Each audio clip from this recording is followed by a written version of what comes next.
Good evening. Thank you so much for coming and helping to envision the future of the R3 district here in Mountain View.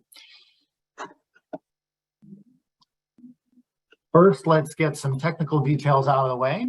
We have interpretation available in both Spanish and Chinese tonight. I'll take a moment to let our interpreters direct people to those language channels.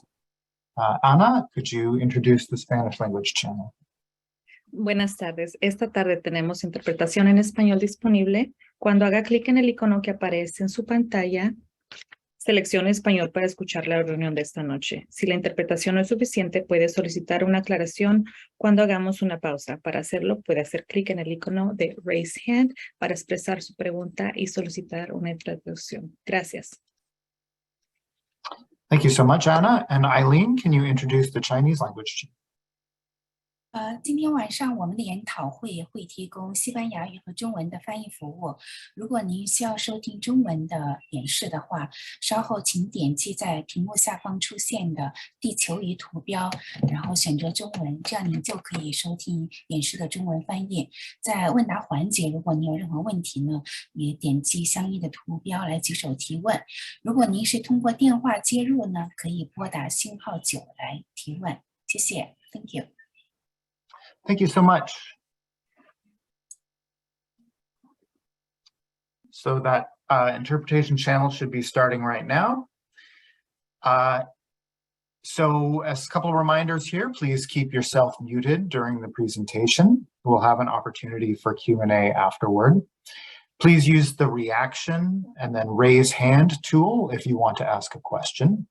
If you're calling in, please raise your hand at the end of the presentation using *9 and we'll answer your questions.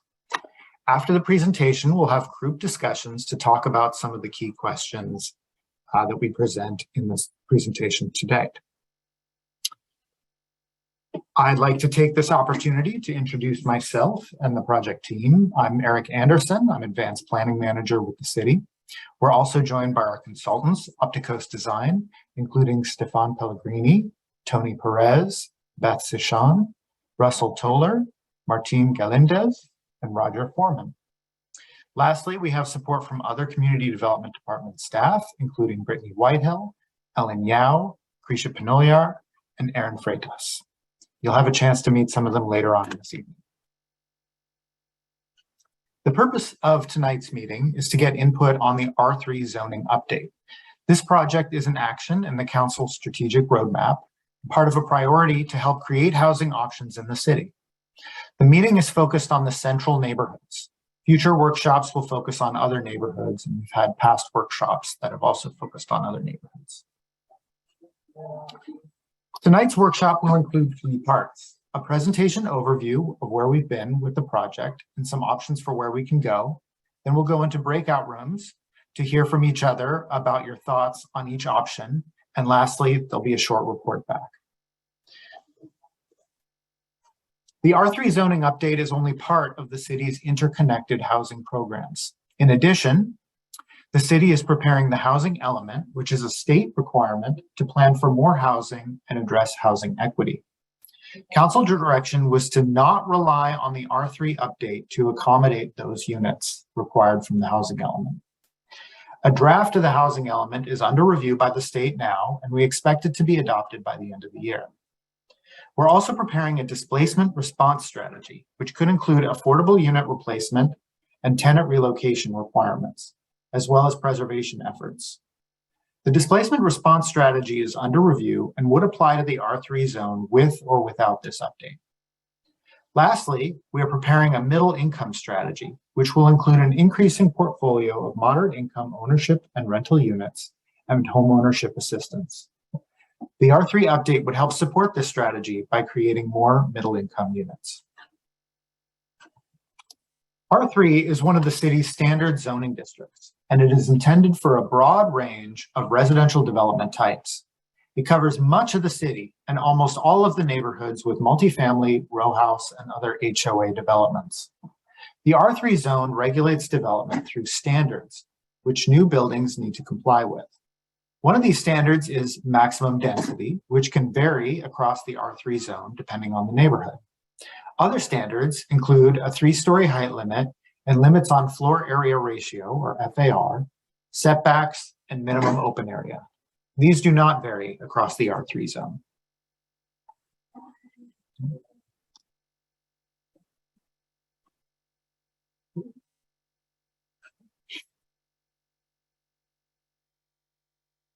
Sorry, Aaron, did we have a breakout room situation? I just got invited into a breakout room. So you might Sorry want about that. Sorry. Yeah. Make sure everybody's coming back. Yeah, you can set them up, but don't start it. Yeah, sorry about that. No worries.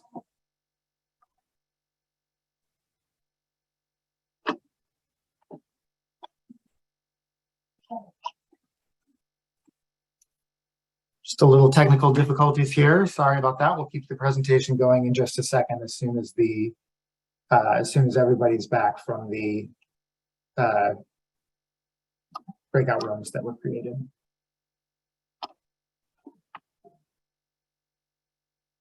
And I think everybody's back now. So recently, almost all development has led to expensive row homes, and a few recent examples are shown on the slide here. It's also important to note that state density bonus applies to R3 today, which could result in buildings more than 3 stories and other waivers of development standards, such as lot coverage or setbacks. So why are we updating the zoning? As I stated earlier, the City Council has a goal to increase housing options in the city, and the R3 zoning update is a key part of that effort. The city is looking into a form-based approach. This means that the standards focus on the form of the building rather than its contents. For example, a building with more small units could be treated the same as a building with fewer large units. This has several benefits. The current framework of densities do not address neighborhood conditions. Through a zoning code update, we can locate higher densities near transit or services and modulate character-defining standards like FAR, setbacks, open area, and others to reflect changes in density. Changes to standards can also help create a broader range of unit types, including more stacked flats, which can be relatively more affordable than row homes and other product types. Lastly, with a form-based approach, and by calibrating standards to each other, we can create more flexibility while simultaneously creating more predictability and streamlining the approval process. It also needs to be noted that there is a state law in effect that says we cannot reduce residential density or increase constraints on density. Some growth can occur, and your input can help inform how much. Before we get too much further, we should define some terms. House scale generally refers to separate buildings along a block, usually up to about 80 feet wide. They can include multiple units and are generally up to about 2 to 3 stories. Block scale refers to buildings that are attached or very close to each other along the full length of a block.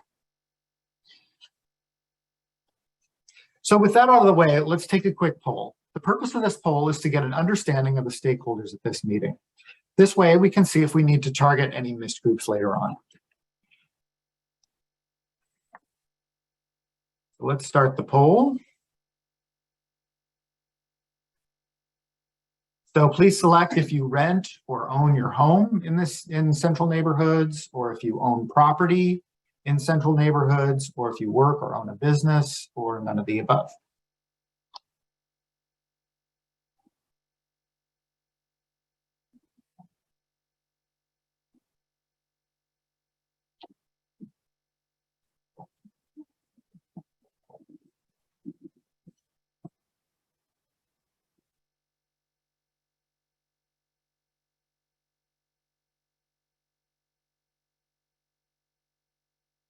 Okay, we'll wait another couple of seconds here. A couple of people still answering.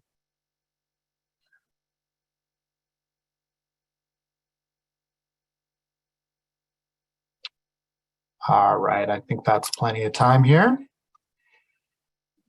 So here are the results. Hope everybody can see that. We have about 16% of people are renters in this neighborhood, and about 68%, the vast majority, are owners in this neighborhood. Couple and none of the aboves. It's good to see. Okay, back to the presentation.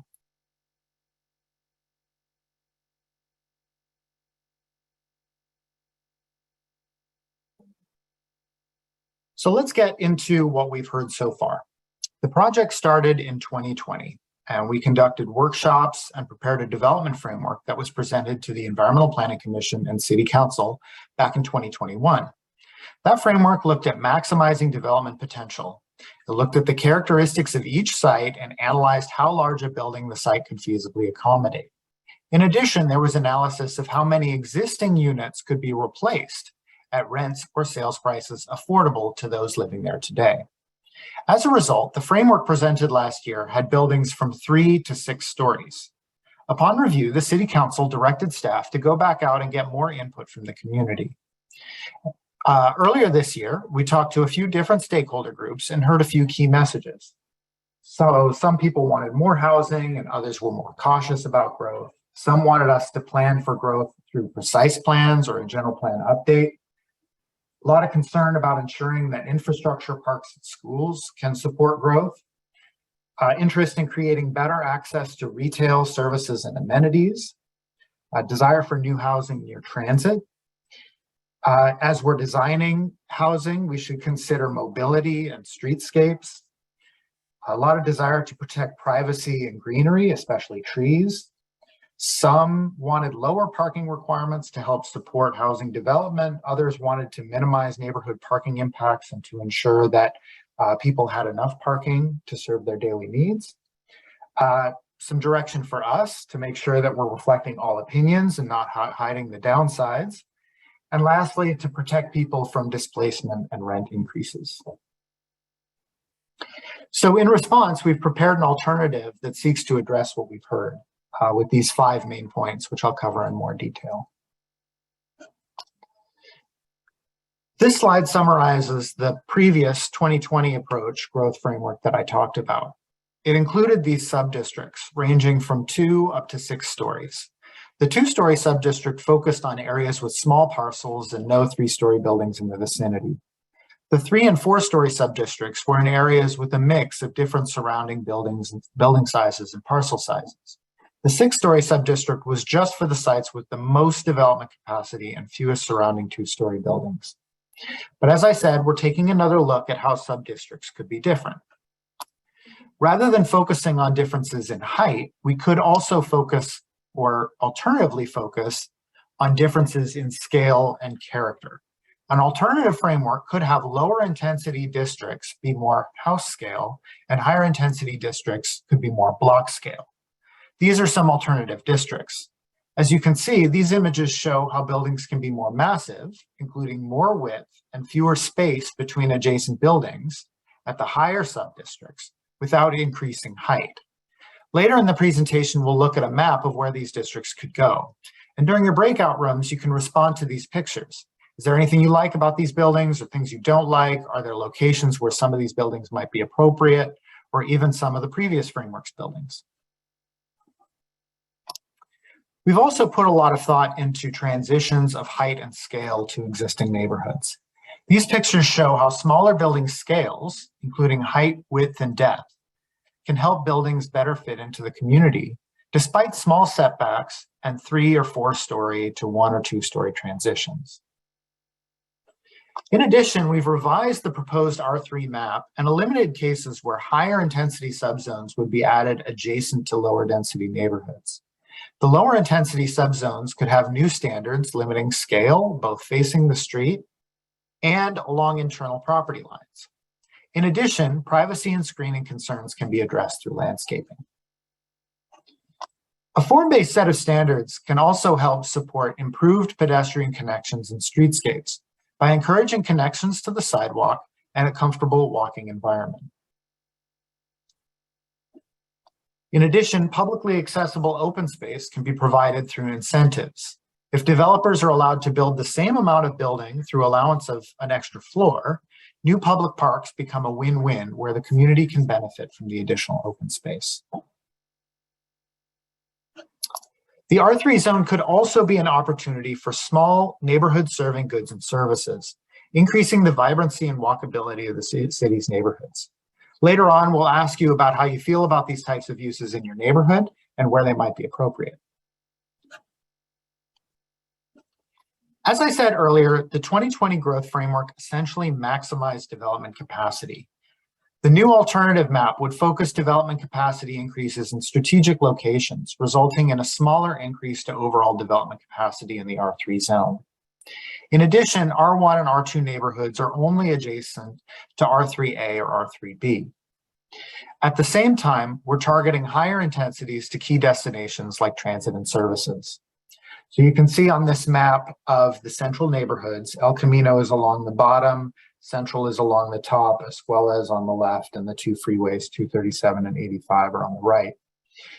You see that there's more R3B around downtown as compared to the 2020 approach map, where there was more R3A around downtown. That's focusing slightly higher density around transit and services.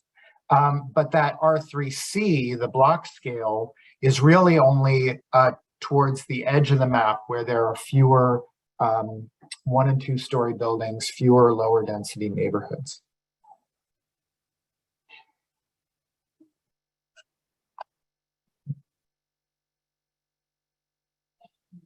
And we'll be asking you in the breakout rooms to weigh in on these two maps. You can be thinking about whether we should change any of the locations of subzones. Are any of the previous subzones a good idea anywhere? Where are transitions important? Where would neighborhood serving commercial be important?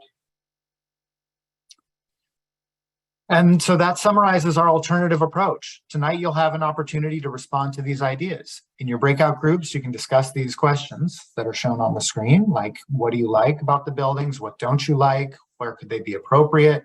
Where should pedestrian and bicycle users be prioritized? Where would you support allowing small neighborhoods serving commercial? What do you like better about the 2022 map or the 2020 map? What other ideas do you have? In closing, I'd like to make it clear that this is not an all or nothing approach. Form-based principles, neighborhood commercial, and open space can move forward with the 2020 map, and we can use parts of the 2020 framework and parts of the 2022 framework. Lastly, you may have other ideas that we haven't thought of yet. And so that kind of concludes our presentation. But before we go to breakout groups, let's do some Q&A. Feel free to raise your hand if you have any questions. And Beth, if you can kind of track who is in line for the first questions. Wonderful. So thank you for the presentation. We will begin with a question from Isaac, and second we'll have a question from Mia. That's me. Yeah, I had a question about what is meant by block scale. And Evelyn, that takes up a whole block, but it's only 2 stories high. Would that be considered block scale under this proposal? Yeah, so block scale is really a measurement of how buildings relate with each other kind of horizontally. And so you can have 2-story tall block scale buildings. You can have 3-story tall block scale buildings. It's really not as much about height and more about whether buildings are right up next to each other, kind of for the whole length of a block, or whether there's, there could be a small space between buildings. But really you're kind of defining the shape of the block by buildings that are all kind of along the street, very close to each other. Yeah, so I guess if I walk along Villa, most of those buildings seem to be really, really close to each other. So I guess I'm confused why those aren't marked as block scale on the map. I mean, that's a great comment. So it depends on the part of Villa Street that you're talking about. Some of them are, but very little of Villa Street is actually in R3. So, or I mean, I guess I don't know which part of Villa Street you're talking about. Okay. So I don't know the zoning. Yeah, rather than kind of talking this out, let's provide that comment during the breakout groups. It's a great comment. Okay, thank you. Next we'll have Mia, and then after we'll have Bruce and Massimo. Mia, it's your turn to ask a question. Thank you. I have two-part question about the blocks that are between, so View Street and Hope Street, between California and I guess it's the block that is, let's see, what is that one? The ones on either side of California. So I noticed that one is marked R2, and I wasn't sure if you had already covered what R2 is. I saw the differences of the R3s.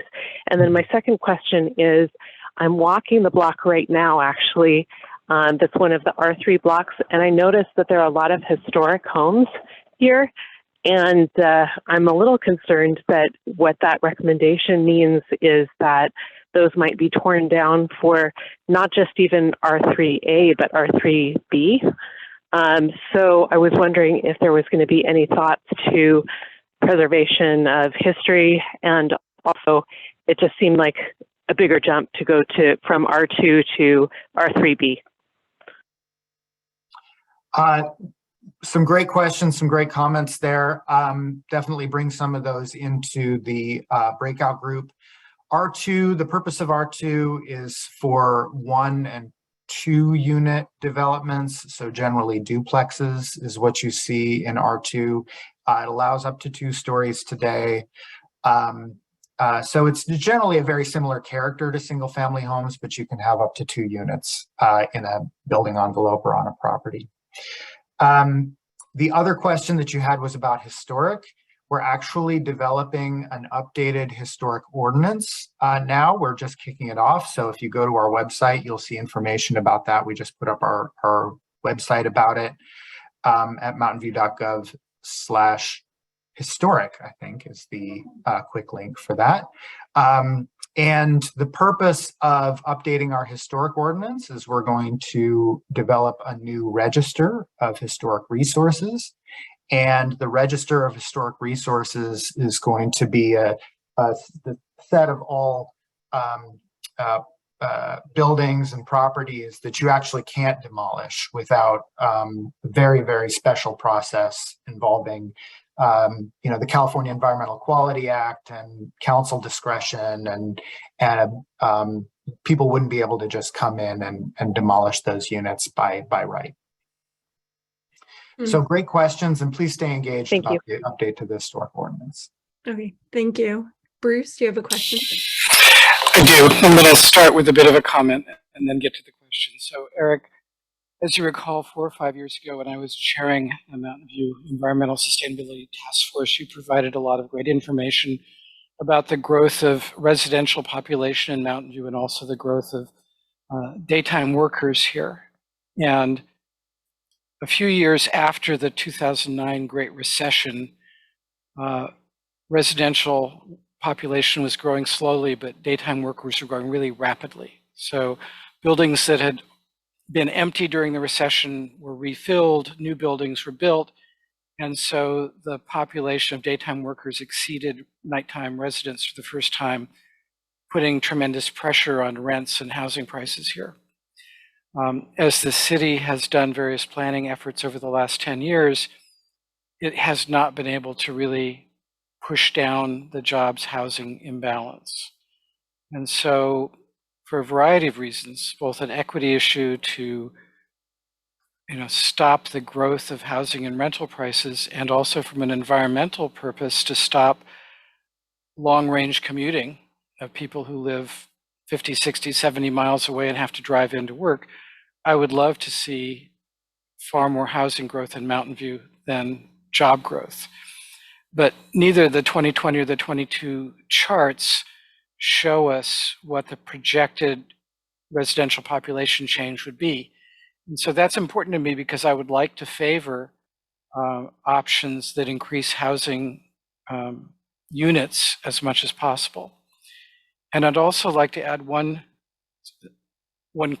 thought or a question, which is during the work of the Sustainability Task Force 4 or 5 years ago, there was a tremendous amount of interest in how driverless autonomous vehicles, the kind of things that Waymo and Nuro and other local companies are working on, will change land use. So for example, if I can just call up a vehicle on my smartphone whenever I want one and avoid having to own a car that sits in my driveway 23 hours out of every 24, I don't see that I'll be needing as much parking in the future as I have needed in the past. And I think it's a little premature, but it's important to think about this now as we develop plans for large amounts of new housing. So I guess it's all comment and no question, but Eric, if you'd like to respond to it, please do go ahead.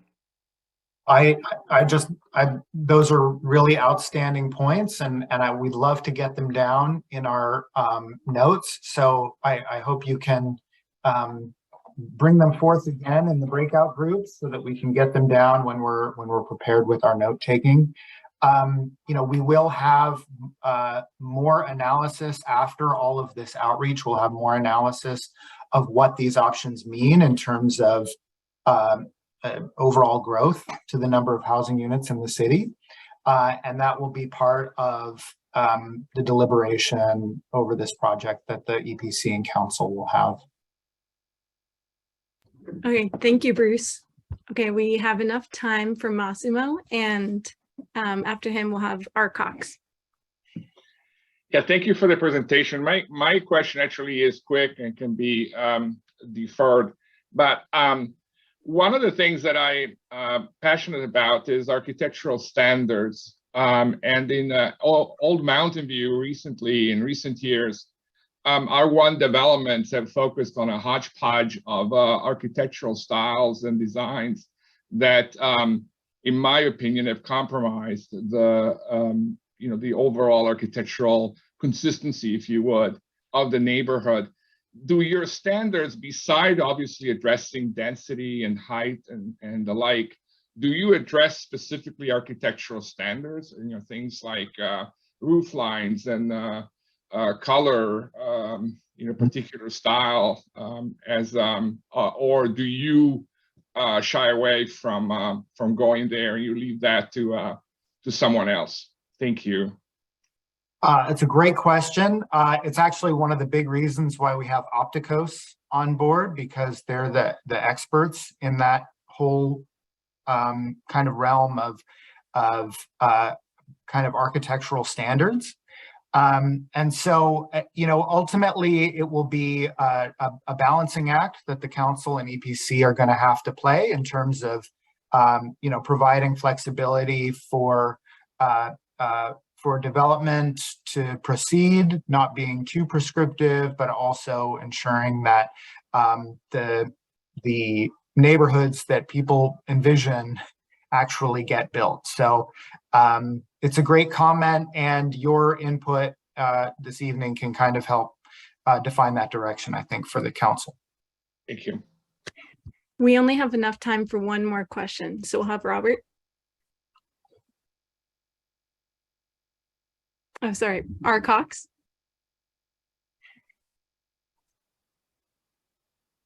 All right, I guess I just unmute myself. Okay, I guess I'm trying to envision, you had R3A before, and now you put the property next to me into R3B. And so that would be large house scale. So what I'm trying to think about here is how does, I guess, two things. One is the property that backs up to me is kind of a long, thin apartment, two-story apartment building now. I'm trying to understand, what does large house scale mean for that? And then secondly, when will you say what the setbacks are going to be? Well, that's an excellent question. I think, we're trying to get the kind of high level temperature of the community before we get into details of exactly what the standards are. So we're trying to stay relatively high level at this point. So we don't have specific standards yet to present. A kind of medium house scale could be, it could have a little bit more coverage. I think we're going to have to model the specific different parcel shapes that are present in R3 to see how they might how these different directions could have these different kind of high-level concepts could have different forms on different lot shapes. So in general, large house scale is still going to have setbacks, unlike maybe block scale, which might have very small setbacks, if any. But the building footprints themselves could be relatively larger. And it may not have an effect on a relatively long, skinny parcel. It may have more of an effect on a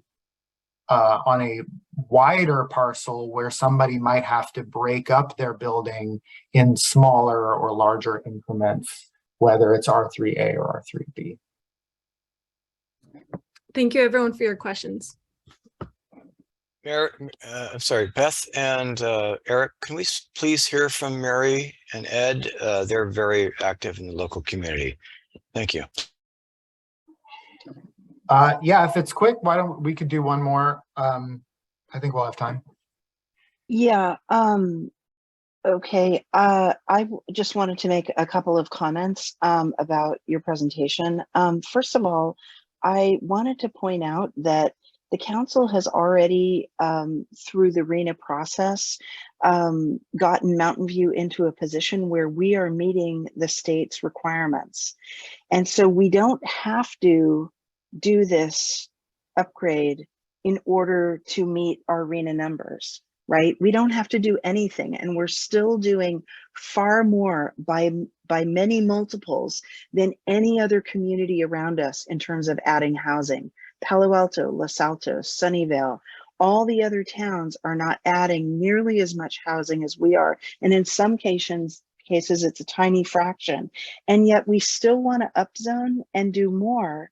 And the second piece that I want to point out is on your map, when you say, you're proposing, let's say, going from a 2-story density housing situation to, let's say, 3 stories or 4 stories, the state allows a density bonus to add 2 more stories. So something that can be 3 stories is really 5 if the developer takes advantage of the state density bonus, and pretty much all of them now are. So when people look at that map, if you see 3 stories, you need to envision 5. If you see 5 stories, you need to envision 7, because that's what's real. The number is much higher than what is being shown on the map, because the map numbers are the city numbers, and then all the developers will come in and add 2 more stories. And I guess the last point that I want to make is about transit. If you look at our houses in the Central District, we often have, for example, my house has a walk score of 52. I'm 1 block from El Camino Real with the supposedly awesome bus lines, and I'm 6 blocks from the train, and I have a walk score of 52. And I really have to say that adding the kind of density that you're talking about, and I'm fine adding no parking, but we need to do what the city of Berkeley does. When a developer doesn't put in enough parking, they ban cars from those developments. If you're really serious that our transit is good enough, then put your money where your mouth is and don't allow cars there. Ban them from the state registry so that they can't, the people who live there cannot register cars there, and then that would be fine. But you can't have it both ways, where the cars just spill all over the neighborhood and then we say, oops, well, we gave the developer this great benefit and they got the extra 2 floors, and all of a sudden it's a 7-story building. Appreciate the comments. No parking. Again, comments better provided during the breakout rooms. Appreciate absolutely all of those comments, and I think that's great input for the breakout rooms. We definitely want to be ready to record them when you provide them. I will just say one thing about density bonus. Remember that R3 allows 3 stories today, so any density bonus could be applied today on top of that. So just want to keep that in mind. You're absolutely right, the density bonus could apply. It could add another story, it could add 2 stories. It's very difficult to predict what could happen. But it would apply today to a 3-story height limit. So I just want to make sure that's clear. Yeah.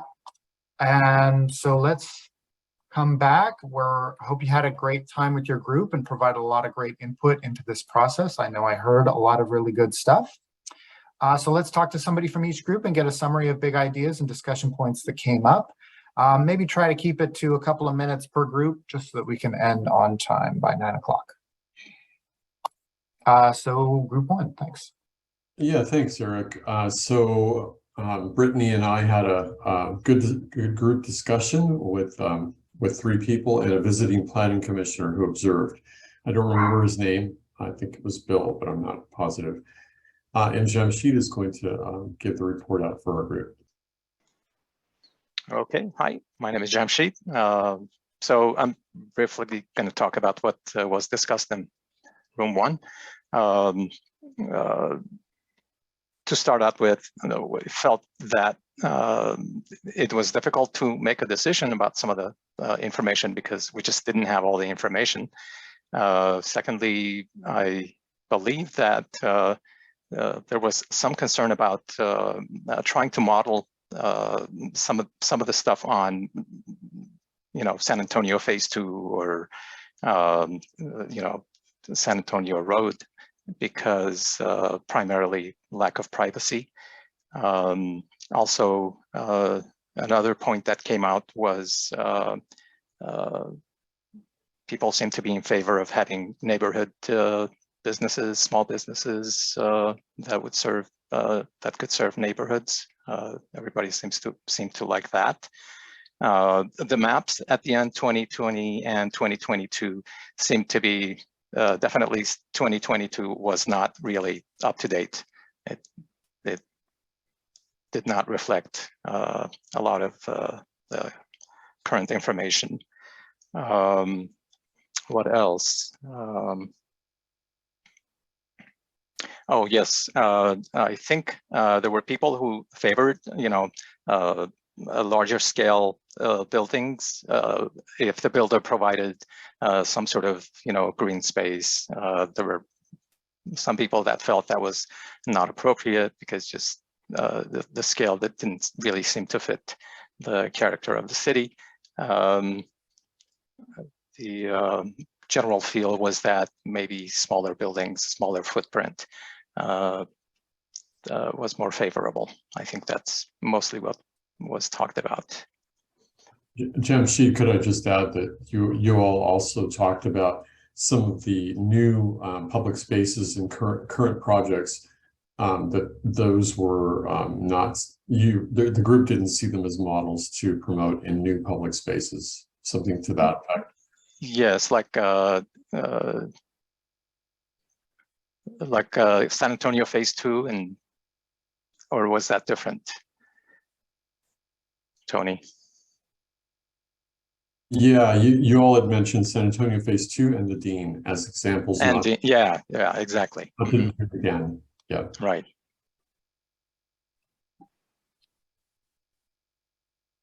Is that it? Well, great. Thank you so much. Sounds like a great group. How about group 2? Thank you, Eric. Yeah, we had a lot of people in our group, a lot of good comments. I'll try to be quick because we're running low on time. I wouldn't say there's a consensus, but the majority of those in our room favored kind of the 2020 approach.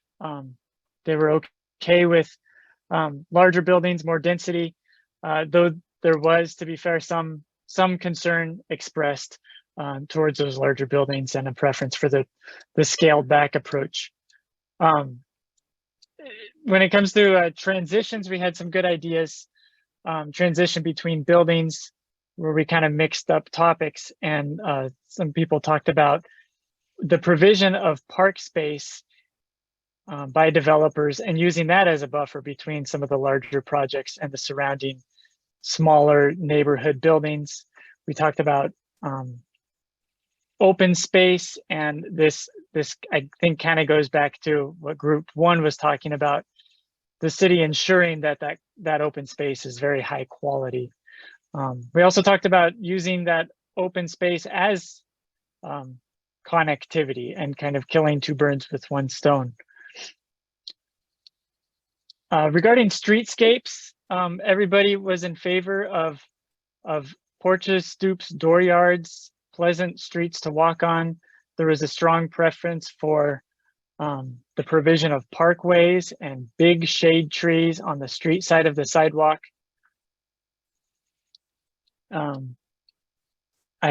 We only heard good things about the idea of small neighborhood scale and neighborhood serving retail and the usefulness of that cutting down on car trips and just being useful, nice places for people to walk to. And lastly, regarding the map, there was a little, there was a lot of comments on the middle part of our map, kind of what's missing, and the proximity to the train stations, and general comments about the density that's needed to kind of support that transit. So I hope I did a fair summary, but that's what we talked about. Great, thank you so much, Russell. How about group 3? Yes, thank you. We had a lively sorry, go discussion, ahead. and yeah, Mary is going to summarize our group's findings. Great. I unfortunately didn't take any notes because I didn't know I was going to be doing this. So sorry about that. Just from memory, there were just a couple of us besides the consultants that were in the room, and basically we kind of talked about, we touched back on the issue of the fact that Mountain View is providing far more new housing units than any of the surrounding communities, and that we don't need to do the upzoning. We talked about park spaces, and that if we do a park trade for some additional height, that the city needs to own it, because we've seen development plans right now proposed where the developer is clearly planning to take back the quote unquote public space and make it into backyards for their tenants. So we really want to make sure that the property stays public space, and that is only done with the, if the city owns the park. We talked about the canopy that is basically being mowed down right now in Mountain View, and we are really concerned about the increased density taking out the remaining trees, and how to balance that. And one way that we can do that is by asking developers to put in much larger trees. Right now they put in a tree that's like 1 inch or 2 inches in diameter, and it takes 50 years to get back what we had. And we could be asking them to buy 10-year-old trees and put those in, and it would really get a jump on the tree canopy issue. We also questioned how to really make developers follow the spirit of the rules if they are put into effect around the scale and massing of the developments. That basically we see developers a lot of times, either they get council approval and then they come back and ask for a design review meeting and they make a bunch of changes when the community is not looking, or they just kind of build something else and then it's too late and there's nothing that can be done. And so in our experience, there's very few buildings that are really meeting that public-private trade in the design and the massing. Let's see. We also talked about the density bonus, the fact that whatever the city gives, what we're seeing in the developers we've met with recently for all the proposed developments around the central area, every single developer is planning to use the density bonus, that there's not one that isn't going to do it. So you can pretty much count on whatever the height is that the city allows, adding 2 more stories, that developers are all going to try to take advantage of that. And so we have to plan for that. The other thing is that we talked about parking, and how even though we don't have the parking programs for residential areas yet, that the city is in process redoing those. And at that point, they should have them, and we should be able to trade developers or record on their properties that they would not participate in a program in exchange for additional height. We should ask for things, hard and fast in exchange for these heights if we're going to actually go up and allow more height. And let's see, we barely covered the small bay retail thing, but you know, again, we've watched developers subvert those rules. The city will ask for small bay retail, then council, when they're approving a development, will again reiterate that. And then like Sobrato did at 599 Castro, where the new Wells Fargo branch is located, you know, they sunk that retail 2 feet in the ground so that they could get more height. And the problem is that you can only have one big giant thing in there. And that is not what you need to create a vibrant streetscape. So we're really concerned about, again, it's another instance of a developer skirting the rules. And in the end, you're just stuck with it, because by the time we realized what was going on, they'd sunken the whole building 2 feet, and it's too late to do anything. So those are our concerns. Great, thank you so much. And from not going off of notes, that's pretty impressive memory. Thank you. How about, what are we on, group 4? Yep, I'll be presenting group 4. A lot of group had similar comments to what Mary had presented. There are a lot of concerns regarding increased density and its impacts to the neighborhood character.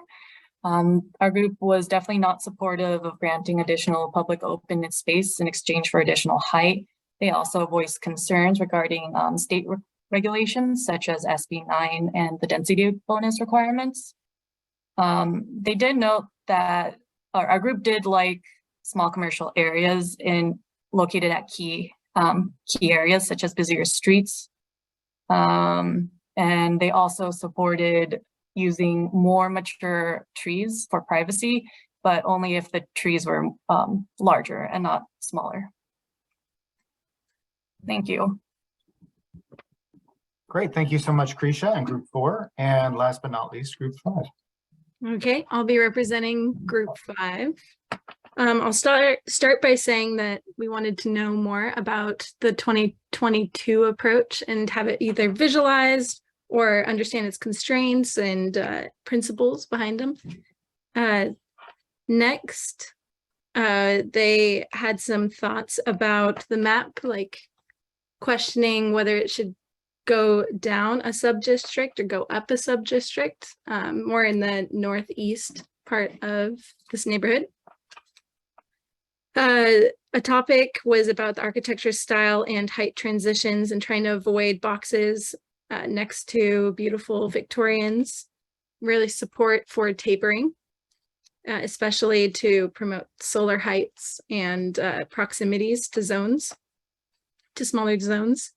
Really enjoyed talking about Park Place apartments being a great example next to, I forget which park. And a lot of support for well-labeled open spaces so that the public knows they can use it.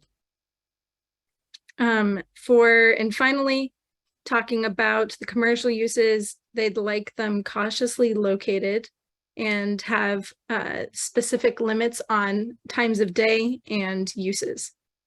So, and locations for that could be in block scale zones as well as corners of blocks. Thank you. That's great. That's great. Thank you so much, Beth. Thank you so much, group 5. I think that was everybody, right?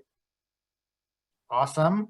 Again, thank you all for your input tonight. I have just a couple of more slides as we close, and then I'll let you all go. So just 1 second.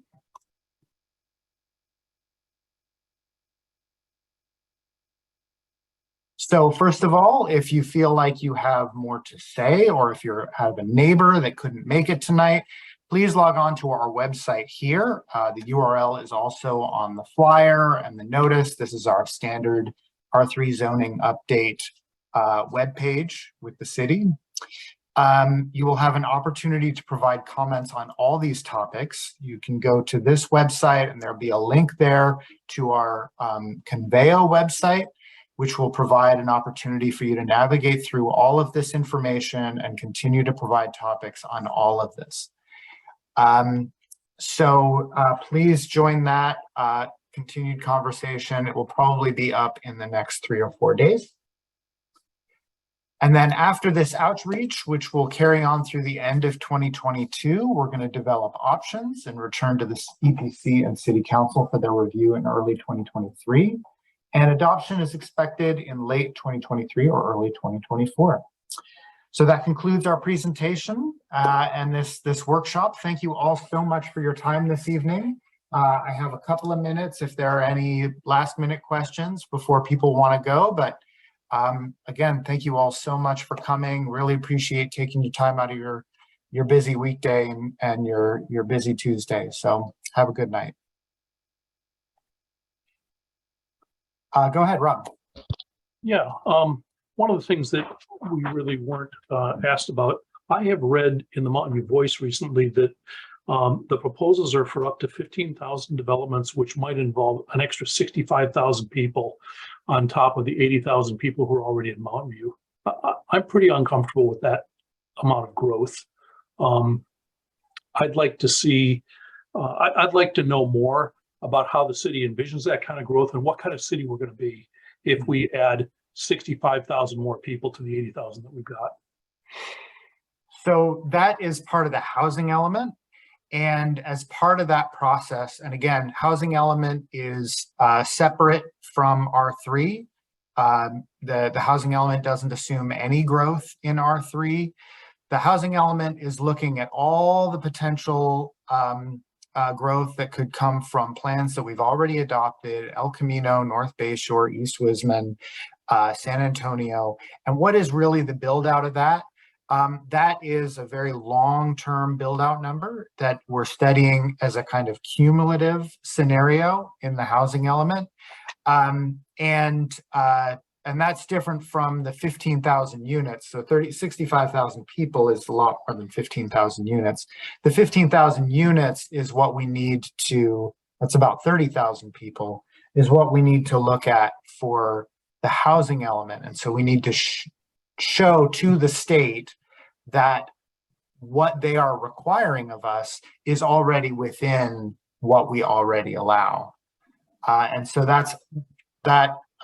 those calculations are part of that housing element analysis and the environmental impact report for the housing element, which is out for public review now. If you want to fall asleep really quickly tonight, go ahead and pick it up and start reading it.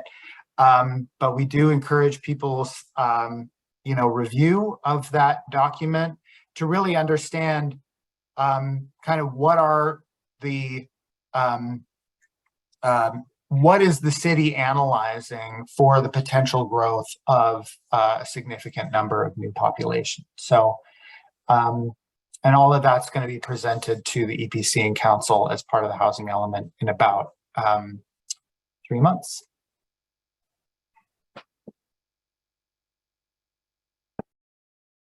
Thank you, Eric. You bet.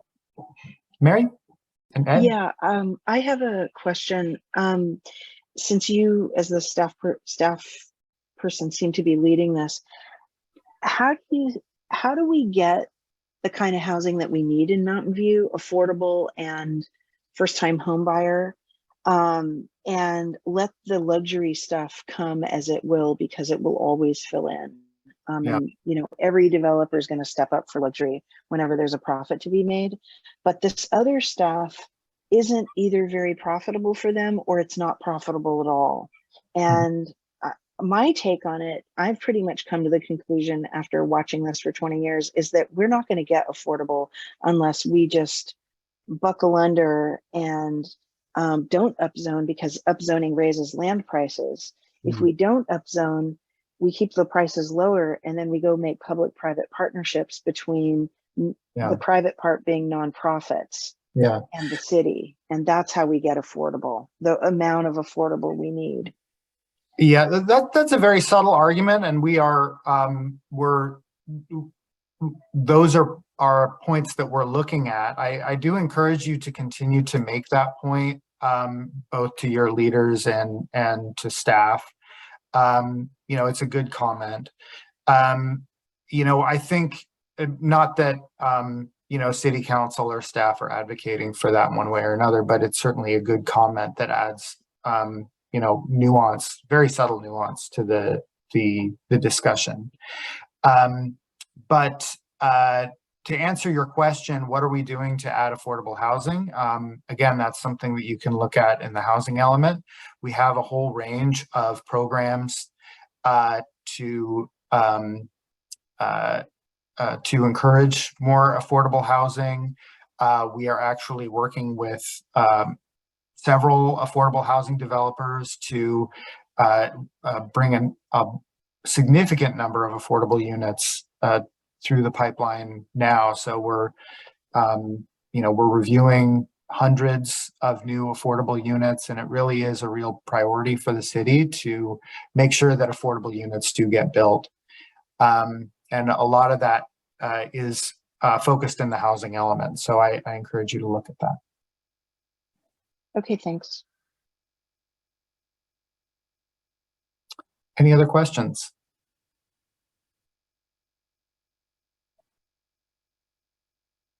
I have a question. Okay, Leslie? This is a little bit of a detour from what you're talking about, but it's something that's been on my mind. With the very large number of developments that are rentals, where is the city of Mountain View going to, I don't think the renters pay taxes as the people who live in and own their homes do, that support schools and parks and things like that. And I don't think the developer or the owner of the development pays into that kind of tax either. Can you explain that to me? So no, there are property taxes that are paid both by single-family homeowners, multifamily homeowners, apartment owners, commercial But owners. not renters. I thought the ownership, the renters don't pay for the taxes that go for the schools and No, other things. It gets baked into their rents. So their rents are at a point that covers the ongoing tax burden of the property owners. So the city levies that tax, or do they pay the owner so the owner doesn't have to pay the tax? Because I think the owners of the developments would pay a different rate than a single family home.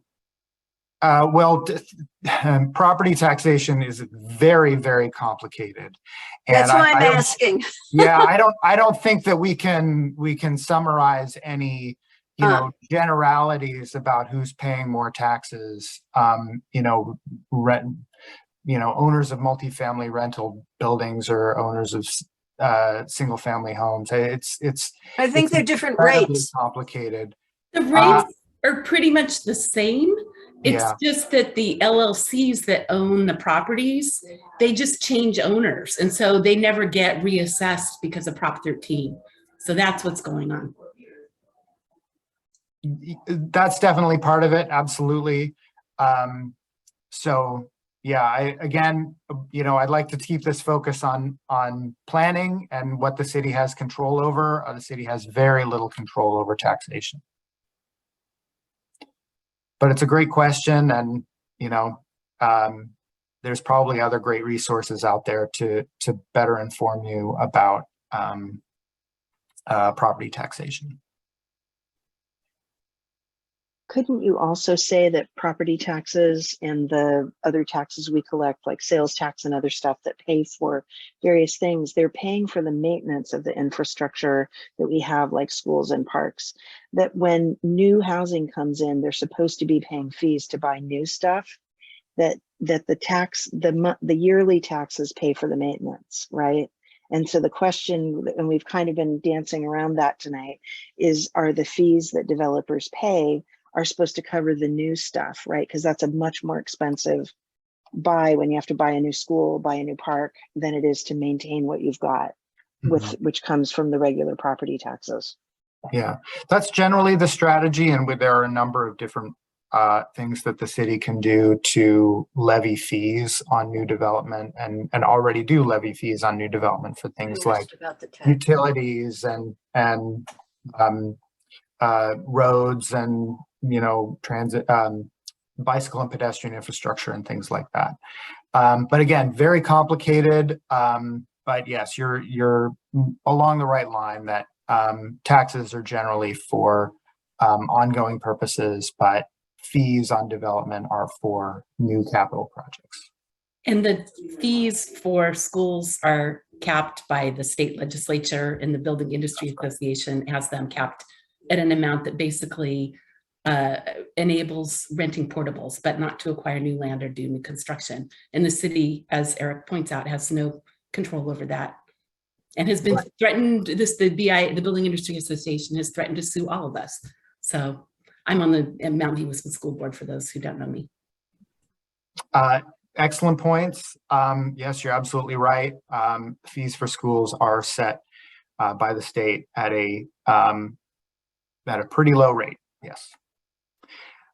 So it is 9:10. I do encourage you to reach out to me by email if you have any other questions. Happy to respond to any other questions by email, and please stay engaged with the website materials if you have anything else that you want to say. So thanks again, and have a wonderful night.